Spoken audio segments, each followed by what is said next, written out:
Peter Reeslev, you are the CEO of Cryos, which is a widely recognized international sperm and egg bank. Your company has the largest selection of donors, over 1,000 donors of all kinds of ethnicity. You have 30 years of experience, you supply more than 100 countries, and you have the highest number of registered pregnancies in the world. Peter, welcome to the show. Thank you very much for having me. So, Peter, there is a lot of curiosity about the business that you do, sperm collection, and then, of course, you provide this sperm to families who want to have children. I wonder, before we get into the subject, if you could tell us just a little bit about yourself. How do you get into this business? Thank you. Well, that's actually a little longer story, but the short version is that I've been part of Cryos for nearly 8 years. I have a commercial background in terms of education, a master's in international business. I've always been curious working within the healthcare sectors, where we in Denmark have a strong reputation and many strong companies also. It was a little coincidental that I came into the field of donor gametes, but I've with great interest and really enjoyed it ever since. The 8 years have passed really fast, and it's a joy to work every day on helping people make their dreams come true of having children. And you are in Denmark, yet your English is perfect. Can you tell us a little bit about the education system? Do everyone speak English there, or just an elective class that people choose if they want to, as opposed to any other language? Yeah, thank you very much for your compliment. I'm among the older people, so my English is not half as good as the young people in Denmark now, because these days, and also when I was growing up, we all had English in primary school.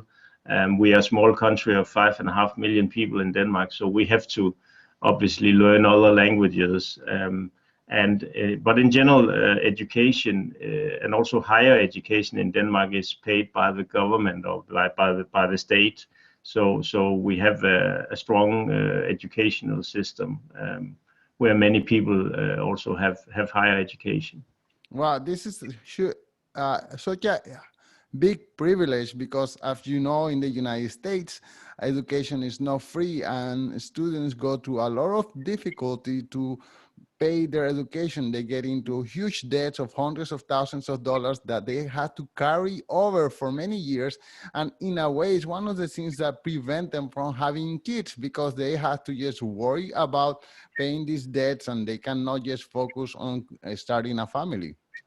Yeah, exactly. And I'm the group CEO, and we have both a company in Denmark, in Europe, and as well as in Orlando, Florida, where we are having Cryos USA. So I'm fairly well aware of you could say, the differences in terms of societies and welfare system in Denmark versus in the US. So there's quite big differences in this regard, which also goes to the fertility treatment area that we are working within. Wow. Okay. How about if you tell us a little bit about the history of Cryos? I think it's been around for over 30 years. Can you tell us what was the vision of the creator, and why did he feel that that was a fundamental business to start?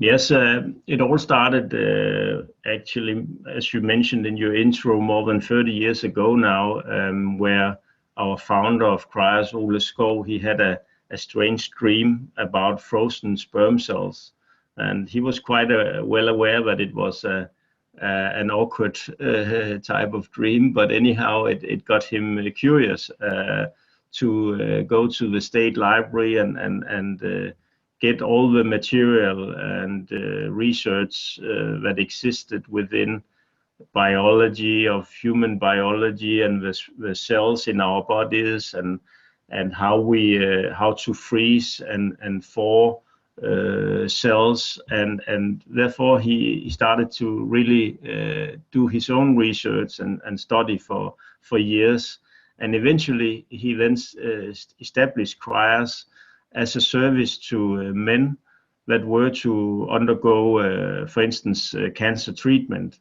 and thereby wanting to preserve their sperm cells for later usage, to ensure that they could become parent later on, as the cancer treatment will harm the fertility.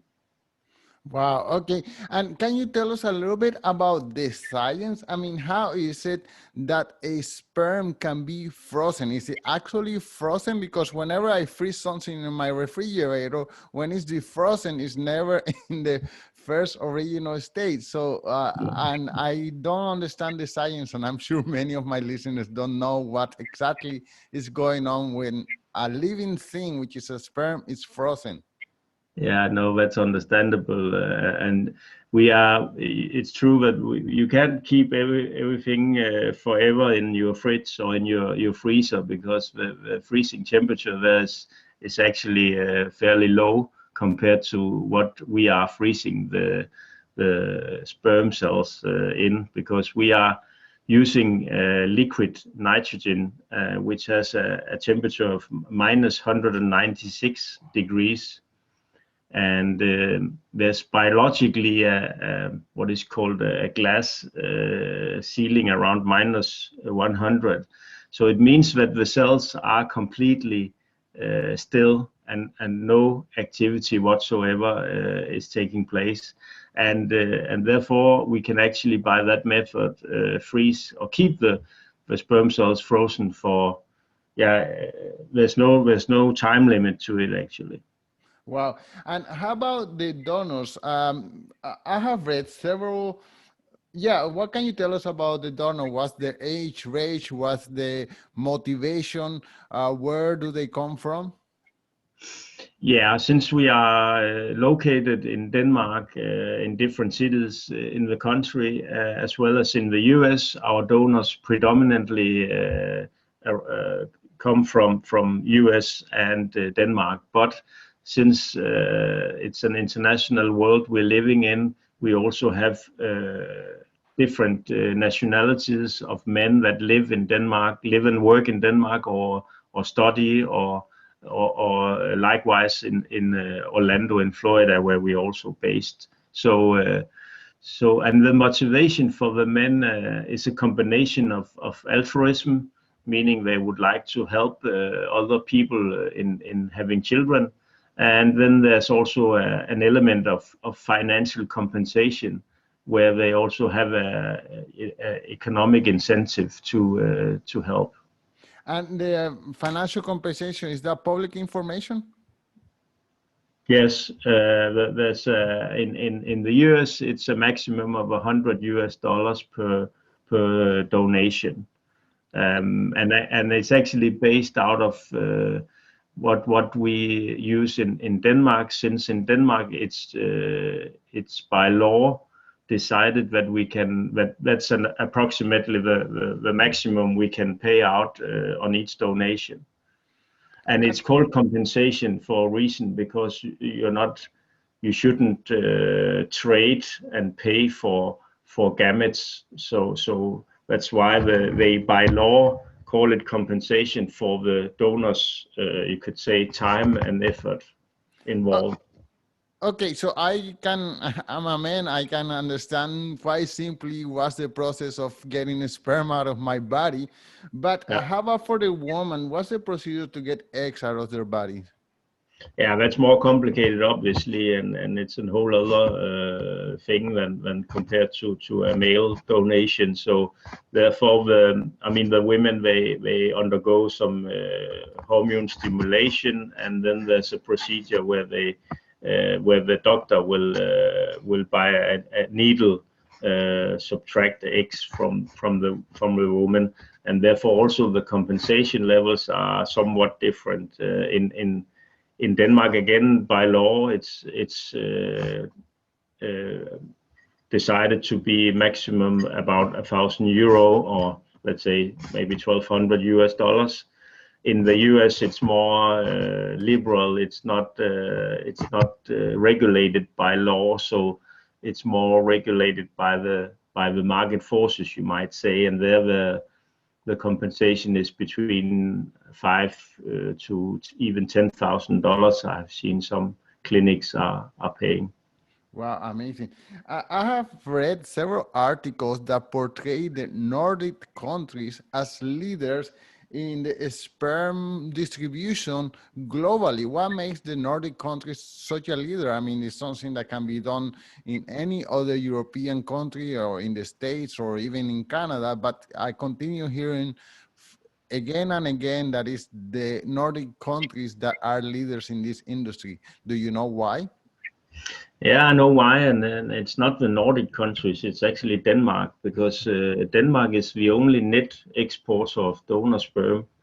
And the reason is that, well, the founder of Cryos, Gisco, was among the pioneers within establishing a commercial sperm bank, meaning a bank where we are focusing solely on gamete donation and not also at the same time conducting treatments of patients. And that's what we oftentimes see otherwise, is that clinics or hospitals that are doing treatments, offering treatments to patients, they're also having a donor base, but it's quite different operations and processes involved. So that's one of the reasons, and the other is that Denmark have, from a legal perspective, legislative perspective, had a fairly liberal legislation on this area that have allowed cryos to grow.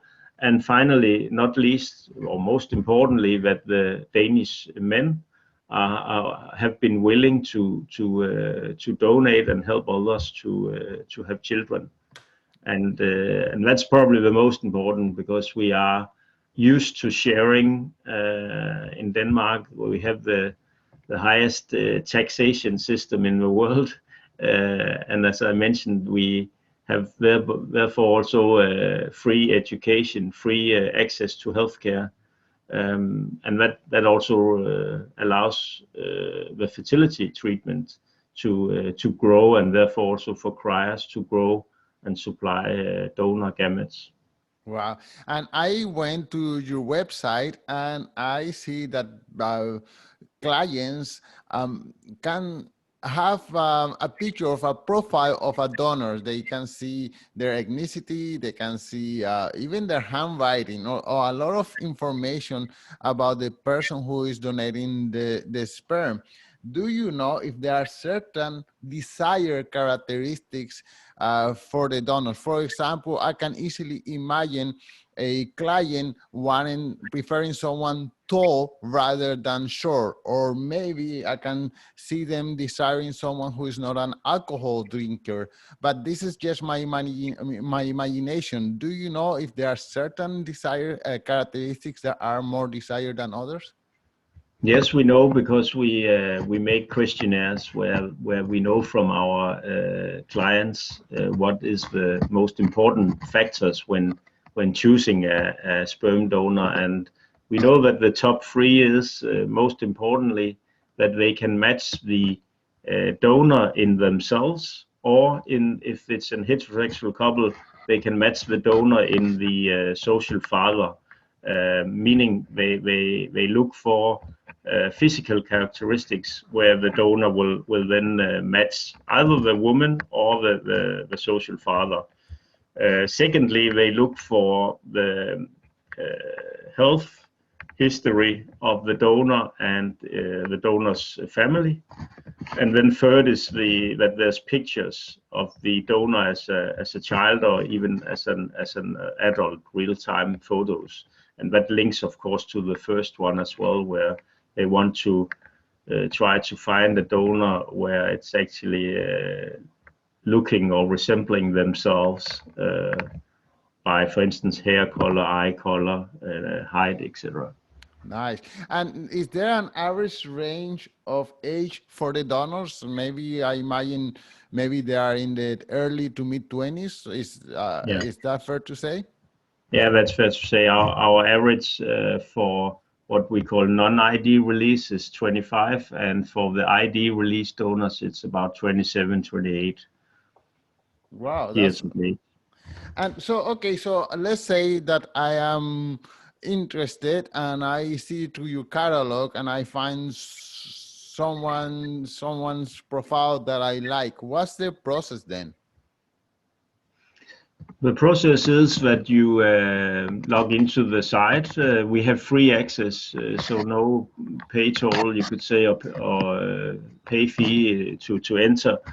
You just need to register a profile, and then you can search among all the donor profiles that exist. You could look at the information. They have extended, some of them have extended profiles where you can look and you can hear an audio recording of their voice. You can see a handwritten letter about their motivation to be a donor. You can see a Q&A about their interest and hobbies and education, etc. So lots of information, and once you have found the donor that matches your criteria the best, then you can then proceed and choose the number of sperm straws that you are in need of, and then you just basically you put it in a basket and you can purchase in the same way as any other types of e-shop. Okay, so yes, wow, that sounds amazing. Okay, so let's say I like the sperm of John Smith. Okay, I can just click buy and it will be shipped to me via UPS or FedEx or one of these courier service. Yeah, yes, exactly. Basically, that's how it's done. Yes, Oh, there's some dependencies on where you're living, what is let's say the legislative framework of where you are living, what country you're living in. As you also mentioned in your intro, we ship to more than 100 countries, so there's quite big differences in legislations about what treatments are allowed and who can receive it and this and that. So a lot of legislation in our field, but basically, you can we ship everything by courier. So once you have put it in your basket, you have entered your credit card details, then it will just be shipped out and from Cryo. isn't that supposed to be frozen? No. Yeah, that will be frozen. Yes. So we send out by two methods, where it's in a nitrogen tank, which is cooled by liquid nitrogen. So it will be able to keep the specimens frozen for a week or up to 12 days. And there's another method where we are using dry ice, which is then for the countries that are closer to our establishments, because it's only a few days that the specimens remain frozen. Okay, wow. So, okay, so let's say, I don't know, let's say a woman received this shipment. So I guess you have instructions and tools on how they can insert that in their vagina. Yeah, well, for those countries where it's allowed for them to do what is referred to as a home insemination, then there's a home insemination kit that will follow. For several countries, for instance, in Europe, that's not allowed by the authorities to Wow. ship for private home. Wow, this is so amazing. What would you say about the critique of, I don't know, some group of people may say that you are playing God and that you shouldn't be in the business of creating human life. Is there, you get any pushback of that nature? I sometimes hear some pushback of that nature. I would say that it's more the other way around, that we get a lot of happy feedback from people that we have helped to achieve dream of having children. So with what we're working with, obviously there will be more than one opinion on it, and we have a lot of what you could characterize as ethical dilemmas, and it's not a dilemma if there's only one truth. So there can always be more opinion than one. And I think, as I said, there's a lot of legislation in it, and then there's also some cultural, religious, and traditions that differ from country to country about what is allowed or not allowed. And for instance, with the family forms, some countries are more traditional, believing that it has to be a man and a wife when establishing a family. And then there's other countries, like in Denmark, where we take a more liberal standpoint and believe that we should generally help people to have children. And in Denmark now, I recently read in a newspaper that we have 39 different types of family forms. Wow. So the traditional family of one woman, one man, and two children, that is something belonging to the past, in my view. Okay, I have a question from one of my listeners, and the question is, how can a client make sure that the sperm donor that they selected over the internet is the one that they actually get over the mail? Well, they could check the documentations, and there's labeling on each sperm straw indicating that it's the correct donor, and it's the donor that they have been ordering, so that they can quite easily check themselves. I see. And well, Peter, this is actually beyond my wildest imagination. I didn't know much about it until I started doing research about your company, Cryos. Can you tell us what's in the future for creating family for artificial insemination? Where's this industry going? Well, good question. You could say that the trends that we see now, internationally, I'm speaking then, is that more countries are opening up for allowing treatment, also for the new family forms, for instance, lesbian couples and single females. So that's where we see the big growth. That's really, and in particular, single women that are having children on their own. In Denmark and in Europe, for instance, it's been women that have been seeking a longer education. They've been making a career for themselves, and then they are, for instance, in their mid-30s or even late 30s, and they haven't found the man to have children with, and then they proceed in this way with the donor in order for it biologically not to be too late for them to have children at all. So I see that development continuing and spreading to more and more countries in the world as more countries will open up and liberalize, as it's not only a phenomena in the northern Europe. It's generally what we see also in the US. I'm sure in Canada as well. So that's one area, and then the people in general wants to know more and more about the donors. So I tend to say that we are supposed to try to mirror the natural selection mechanisms that women would otherwise select a man from in the real world. So we should provide as much information about the donors and pictures, etc., for the women to make the best choice for them. In the And case, yes, excuse me, continue.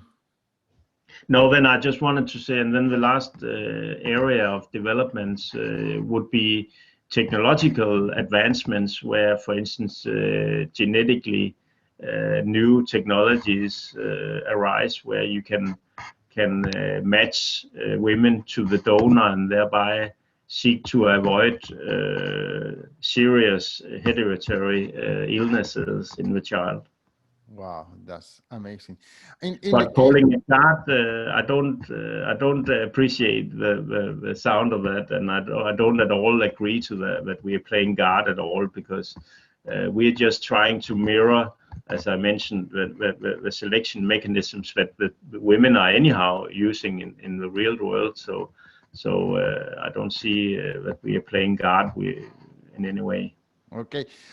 In the case of a woman who is now in the peak of her professional life and she would like to have kids maybe 10 years later, does it happen that she also has to freeze her eggs or to be used later on in life? Or can she, I don't know, risk of being pregnant or not pregnant when she's in her 40s, for example?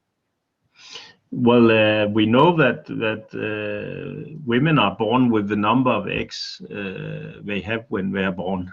So they are losing eggs as they become older. And when a woman reaches the age of 35, their chances of becoming pregnant rapidly decreases.